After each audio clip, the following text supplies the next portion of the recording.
Hello guys, അപ്പം ഞങ്ങളുടെ അടുത്ത പൂരത്തിന് പോകണം. ബസ്സിലാണ് കേട്ടോ പോയത്. ആദ്യം തന്നെ അത് ഇതേപോലത്തെ കുതിരേനെ ഇങ്ങനെ ഓടിക്കലൊക്കെ ഉണ്ടായിരുന്നു. നല്ല വലിയ കുറേ കുതിരകൾ ഉണ്ടായിരുന്നു കേട്ടോ. വലിയ വലിയ കുതിരകളായിരുന്നു.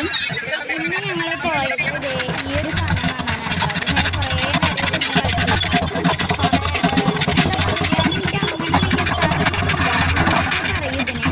പിന്നെ അത് ആ കാട്ടിൽ ഇങ്ങനെ കുറേ നേരം കൊത്തി പിടിച്ചിരുന്നു. പിന്നെ ഇതേപോലത്തെ ഒരു സാധനങ്ങൾ, ഒരു കുതിര ഇങ്ങനെ വേറെ ഒരു സൈഡിൽ നിന്ന് ഇതേപോലെ കുതിരേനെയൊക്കെ കുഞ്ഞു കുതിരേനെയൊക്കെ കൊടുക്കുന്നുണ്ടായിരുന്നു കേട്ടോ. പിന്നെ വേറൊരു എന്താ പറയുക, വേറൊരു ബോക്സ് പോലത്തെ ഒരു സംഭവം, അതിന് ചിത്രമൊക്കെ വരച്ചിട്ട് അതിൻ്റെ ഉള്ളിലൊരു വെളിച്ചപ്പാട് നിൽക്കുന്നുണ്ടായിരുന്നു. ഇതേപോലത്തെ ഒരു രണ്ടെണ്ണം ഉണ്ടായിരുന്നു കേട്ടോ. അതിങ്ങനെ ലേലൊക്കെ വെച്ചിട്ടാണ് പോവുക. അപ്പോൾ ഇതുപോലെ രണ്ടെണ്ണം ഉണ്ടായിരുന്നു. പിന്നെ വേറൊരു തരം കുതിര തന്നെ ഇപ്പം വെളിച്ചപ്പാടുണ്ടായിരുന്നു. ഇതിപ്പോൾ വെളിച്ചപ്പാടുണ്ടായിരുന്നു. ഇതിപ്പം വെളിച്ചപ്പാടൊക്കെ ഉണ്ട് കേട്ടോ. ഞങ്ങൾ കുറച്ച് മൂന്ന് പ്രാവശ്യം ഞങ്ങൾ ഐസ്ക്രീം കഴിക്കാൻ പോയി. ഐസ്ക്രീം കഴിക്കാൻ പോയപ്പോഴാണ് ഇതേപോലെ എന്താ പറയുക, കാവിലൊക്കെ വരുന്നുണ്ട്.